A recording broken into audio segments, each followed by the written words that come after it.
સખીના કોસુલાના સૈન લોરિયા દેખે સખીના કોસુલાના સૈન हम पे क्या न सितम कर वो बड़ा में टूटे हम पे क्या न सितम कर वो बड़ा में टूटे सारा किस्सा मेरे नाना को सुनाना सैन सारा किस्सा मेरे नाना को सुनाना सैन जब तुम्हारा कभी इस बन से गुजर हो जाए जब तुम्हारा कभी इस बन से गुजर हो जाए फूल टूटी हुई तुलपत के चराना सैन फूल टूटी हुई तुलपत पे चराना सैन कहते थे वतन जब कभी जाना सैन मेरी सुगरा को कलेजे से लगाना सैन इंसाने दरेक वखते પોતાની મોતનો ખ્યાલ રાખવો જોઈએ અને નેક અમલ કરવા જોઈએ તે સિવાય કોઈ ચીજ સાથે આવવાવાળી નથી ઇન્સાનને એક દિવસ ખુદાની દરગાહમાં હાજર થવું પડશે માલિકની મરજી વિરુદ્ધ કામ કરવાથી ડરવું જોઈએ ऐ મોમિનીન દુનિયાની મોહબ્બતે આપણને એવા જકડી લીધા છે કે ન તો આપણને અલ્લાહના હકોનો ખ્યાલ છે ન તો બંદાને હલાલ હરામની કાંઈ ખબર છે इंसान એટલો બધો પોતાની દુનિયાવી ખ્વાહિશોમાં ફસાયેલો છે કે જ્યાંથી પણ મળે ત્યાંથી ઉઠાવી લે છે કદી વિચાર નથી કરતો કે માલિકે અમને શા માટે પેદા કર્યા છે અને કઈ જાતની ફરજો અમારા ઉપર છે પોતાને સાહેબે ઈમાન કેવરાવીએ છીએ અને આઈમાએ માસૂમીન અલૈહિસ્સલામના નકશે કદમ ઉપર ચાલવાનો દાવો કરીએ છીએ પરંતુ આપણા અમાલ ઈમાનવાળાઓના અમાલોથી ઘણા છેટે છે બાપ પોતાની ઓલાદની પરવરિશનો બંદોબસ્ત નથી કરતો મોહબ્બત અને મહેરબાનીથી તેઓની જરૂરિયાતોને અંજામ નથી આપતો એવી જ રીતે ઔલાદ પોતાના મા બાપના હકો અદા નથી કરતા તેથી તાબેદારીનો ઇનકાર કરે છે તેમજ જે સ્ત્રી પોતાના પતિના હકોને નથી ઓળખતી અથવા જે પુરુષ પોતાની સ્ત્રીના હકો અદા નથી કરતો અને જે પોતાના સગાવાલાઓ સાથે સિલે રહેમ નથી કરતા એને કેમ મોમીન કહેવામાં આવે મોમિનીન દુનિયાની જિંદગી 4 દિવસની ચાંદની છે તેના ઉપર ઇન્સાને મગરૂર થવું ન જોઈએ તેમાં ફસાઈને આખિરતની બરબાદ કરવી ન જોઈએ ઇમામ મોહમ્મદ બાકર અલૈહિસ્સલામ સલ્લલ્લાહુ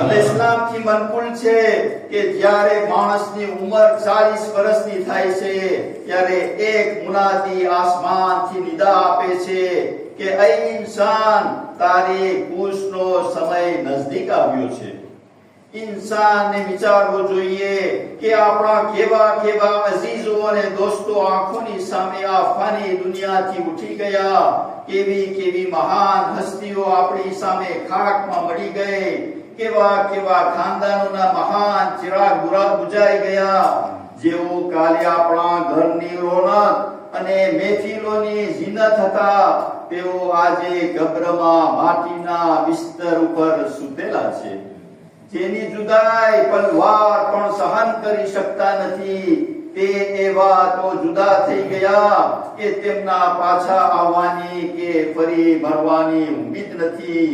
આજે તેઓની પથારીઓ ખાલી પડી છે અને કેટલી મહેનત અને મુસીબતથી માલ ભેગો કર્યો હતો તે બધું અહીંયા છોડીને ખાલી હાથે ચાલ્યા ગયા. હા દોસ્તો, આપણે પણ એક દિવસ રાયફાની દુનિયાથી નીકળી કબરમાં ચાલ્યા જશું. જ્યાં સુધી આ શ્વાસ ચાલે છે ત્યાં સુધી જ મોકો છે કે નેક અમલ કરી લઈએ. કાલનો ભરોસો નથી, કોઈ જાણતું નથી કે મોત ક્યારે આવશે. ગયા વર્ષે મોહરમની મજલિસોમાં જે અહીં આવ્યા હતા તેમાંથી કેટલાક જણ આ વર્ષે દેખાતા નથી. અઝાદારો, આ દિવસો આખિરત બનાવવા માટેના છે.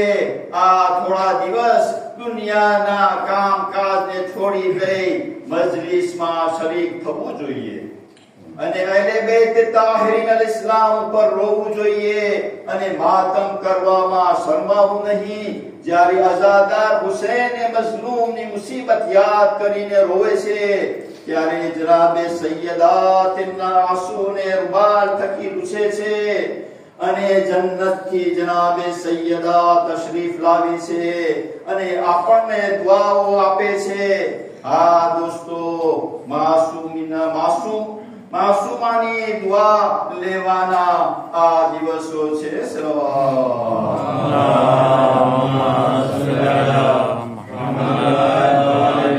શખ્સની ફરજ છે કે મહેતલના દિવસોમાં અમલ કરી લે એ પેલા કે મોત આડે આવે નહીં, આડે આવી જાય.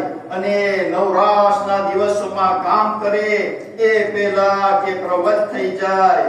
હમણાં જ્યારે કે શ્વાસ લેવાની તક છે એ પેલા કે ગળું ખૂંટી લેવામાં આવે. પોતાના આત્માને પોતાના ઉતારા માટે સામાન ભેગો કરી લે અને આ કુશના ઘરથી તે સ્થાયી રહેવાના ઘર માટે ભાતું તૈયાર કરી લે. લોકો, અલ્લાહને યાદ રાખો અને તેનાથી ડરતા રહો. એ કિતાબના સંબંધમાં જેના તમને રક્ષણ બનાવવામાં આવ્યા છે અને એ હકોના વિશે જેના તમને અમાનતદાર બનાવવામાં આવ્યા છે, એટલા માટે કે તેણે તમને બેકાર નથી પેદા કર્યા અને ન તમને અમથા છોડી દેવામાં આવ્યા છે અને ન કોઈ અજ્ઞાનતા કે અંધકારમાં રાખ્યા છે. તમારા માટે નિશાનીઓ બયાન કરી દેવામાં આવી છે, આમાલો બતાવી દીધા છે અને જીવનની મુદ્દત લખી દીધી છે. એ કિતાબ ઉતારી દીધી છે જેમાં દરેક વસ્તુનું વર્ણન મળી આવે છે અને એક સમય સુધી પોતાના પૈગંબર સલ્લલ્લાહુ અલૈહિ વસલ્લમ ને તમારી વચ્ચે રાખી ચૂક્યો છે.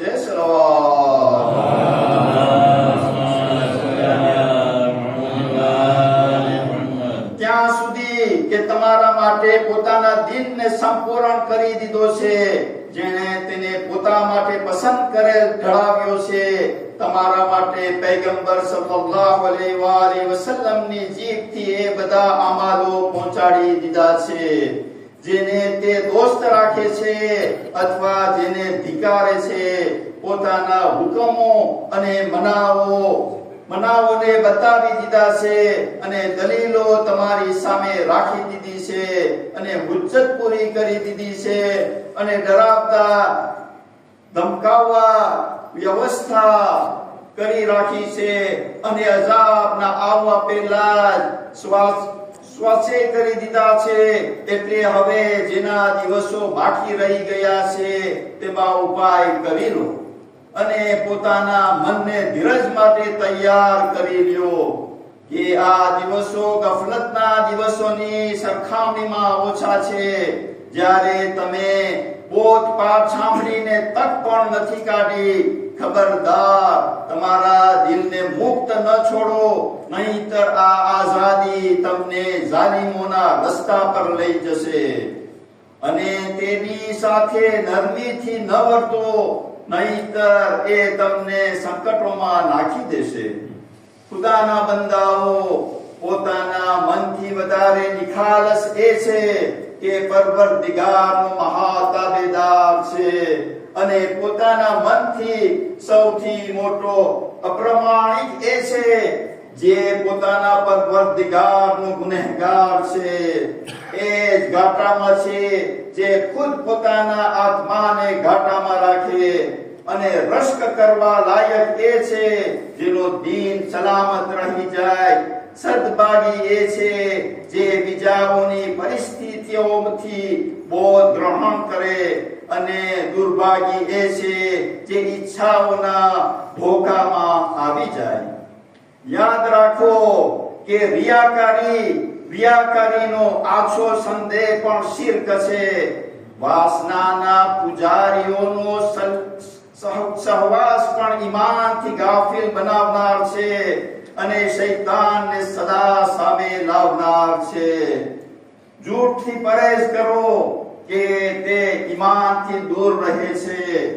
સત્ય વક્તા સદા નજાત અને માનના કિનારા પર રહે છે, અને જૂઠ બોલનાર સદા તબાહી અને અપમાનના મોઢા પર રહે છે. ખબરદાર, એકબીજાની ઈર્ષા ન કરજો. ઈર્ષા ઈમાનને કેવી રીતે ખાઈ જાય છે, જેવી રીતે આગ સૂકી લાકડીને ખાઈ જાય છે. અને આપસમાં એકબીજાથી કપટ ન રાખજો. કપટ ઈમાનનો સફાયો કરી નાખે છે, અને યાદ રાખો કે ઈચ્છા બુદ્ધિને ભૂલાવી દે છે, અને ખુદાની યાદથી ગાફિલ બનાવી દે છે. ઈચ્છાઓનો ખોટી પાડો કે એ માત્ર ધોકો છે, અને તેને સાથ આપનારો એક ધોકો ખાદેર ઇન્સાન છે, અને બીજું કાંઈ નહીં. સલવાત લાંબી આશાઓના આધારે તોબાને ટાળી દે છે. દુનિયામાં વાતો જાહેદો જેવી કરે છે, અને કામ આસક્તો જેવા કરે છે. કાંઈ મળી જાય છે તો તમ નથી થતા, અને નથી મળતું તો સંતોષ નથી માનતા. જે કંઈ આપવામાં આવ્યું છે તેના આભારથી લાચાર છે, પરંતુ ભવિષ્યમાં વધારાના ઈચ્છુક જરૂર છે. લોકોને મના કરે છે પણ પોતે રોકાતા નથી, અને એ ચીજોનો હુકમ કરે છે જે પોતે નથી કરતા. યાકયવાન સાથે મોહબ્બત કરે છે પણ તેના જેવા અમલ નથી કરતા, અને ગુનેગારોથી તિરસ્કાર કરે છે પણ પોતે પણ તેના તેવા જ હોય છે. ગુનાહોની અતિશયતાને કારણે મોહથી અણગમો રાખે છે, અને તોય એવા અમલો પણ કાયમ રહે છે જેનાથી મોત ગમતી નથી. બીમાર થાય છે તો ગુનાહો પર ચિંતાતુર થઈ જાય છે, અને તંદુરસ્ત હોય છે તો પાછા રમત ગમતમાં લીન થઈ જાય છે. બીમારીથી મુક્તિ મળી જાય છે તો અકળવા લાગે છે, અને કસોટીમાં પડી જાય છે તો નિરાશ થઈ જાય છે. કોઈ આફત ઉતરે છે તો ધોકો ખાઈ મોં ફેરવી લે છે. તેઓનું મન તેઓને કાલ્પનિક વાતો પર નચાવે છે, પરંતુ તેઓ યકીની વાતો પર તેના પર અંકુશ નથી કેળવતા. બીજાઓના વિશે પોતાથી નાના ગુનાહો પર પણ ભયભીત રહે છે, અને પોતાના માટે અમાલથી વધારે જઝાના આશાવંત રહે છે. પૈસાદાર થઈ જાય છે તો મગરૂર અને ફિતનામાં પડી જાય છે, અને ગરીબ થઈ જાય છે તો હતાશ અને સુસ્ત થઈ જાય છે. અમલમાં આળસ કરે છે, અને સવાલમાં અતિશયતા દાખવે છે. મનોકામમાં સામે આવી જાય છે તો ગુનાહ તરફ કરી બેસે છે, અને તોબાને ટાળી દે છે. કોઈ મુસીબતમાં સરોવાઈ જાય છે તો ઇસ્લામી જમાતથી અલગ થઈ જાય છે, બોધદાયક બનાવો બયાન કરે છે, પણ પોતે બોધ ગ્રહણ નથી કરતા, શિખામણમાં મોટી મોટી વાતો કરે છે, પણ પોતે નસીહત નથી પકડતા, બોલમાં સદા ઊંચા રહે છે અને અમલમાં સદા નબળા રહે છે, નાશવંત ચીજોમાં મુકાબલા કરે છે અને બાકી રહેવાવાળી ચીજોમાં પ્રમાદથી કામ લે છે, ખરેખરા લાભને નુકસાન કહે છે અને ખરે નુકસાનને લાભ સમજે છે.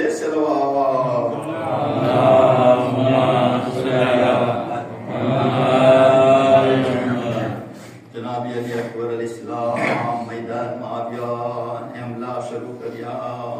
ઇબ્ને નમીરે જનાબે આપની આજ સુજાત જોઈ તો લશ્કરને કહેવા લાગ્યો કે આલમને ઊંચા કરો અને બે ભાગમાં વહેંચાઈ જાઓ. અઝાદારો બંને તરફ સફ બંધાઈ ગઈ. શાહજાદા ઉપર વાર થવા લાગ્યા. મંજર હલવો ને પછવાડેથી માથા ઉપર એવી તલવાર મારી કે માથું ફાટી ગયું. લૈલા નલાન ને ચક્કર આવવા લાગ્યા, પણ કઈ બધા કઈ રથી પડી જવું ગવારા ન કર્યું. ઘોડાની ગરદનમાં બંને હાથ નાખી દીધા. ઘોડાએ ચાહ્યું કે લશ્કરમાંથી બહાર નીકળી જાય, પણ ચારે તરફ સફો બાંધવામાં આવી હતી. અરે ત્યાંથી તે નીકળવાનો ચાહતો હતો, ત્યાંથી શાહજાદા ઉપર તલવાર અને પરચીના બાણ પડતા હતા. હત્તા કતબો બિસુલુફહી બિલબનિરબા, એટલે સુધી કે શાહજાદાના જિસ્મને ટુકડે ટુકડા કરી નાખ્યા. એવામાં એક એવો નેજો છાતી ઉપર લાગ્યો કે આપ જમીન ઉપર આવ્યા અને અવાજ દીધી, યા બતા અલૈકા મિન્ની સલામ. ऐ बाबा मारी आखिरी सलाम कबूल करो. आवाज सामरी हुसैन अलैहिस्सलाम एकदम दौड़िया, आंखમાં અંધારા આવી ગયા અને ઘણી ઘણી પર ફરમાવતા હતા, ઐનલ અલી ઐનલ અલી, ऐ મારા નવજવાન અલી અકબર, તમે ક્યાં છો? એક વખત તમારી અવાજ સંભળાવો. જનાબે ઝૈનબ અલૈહિસ્સલામ લાશ ઉપર આવી ગયા. એવું ન થાય કે મારો માં જાયો ભાઈ કણિયલ જવાન ફરજંદી લાશ ઉપર ગસ્તી પડી જાય. હુસૈન અલૈહિસ્સલામ જ્યારે લાશ ઉપર પહોંચ્યા ત્યારે જોયું કે બહેન રડી રહ્યા છે. અરે ગૈરદતના કાકા બેટાની મોતને ભૂલી ગયા અને પોતાની વિદા બહેનને ઓઢાડી અને ખૈમામાં પહોંચાડી લાશ ઉપર આવ્યા અને ફરમાવ્યું, યા બુનૈયા અલ દુનિયા બાદકલ અફા. ऐ बेटा दुनियाની જિંદગાની પર ખાક છે કે તારા જેવો નવજવાન બુઢા બાપની સામે દમ તોડીને દુનિયાથી ઉઠી જાય અને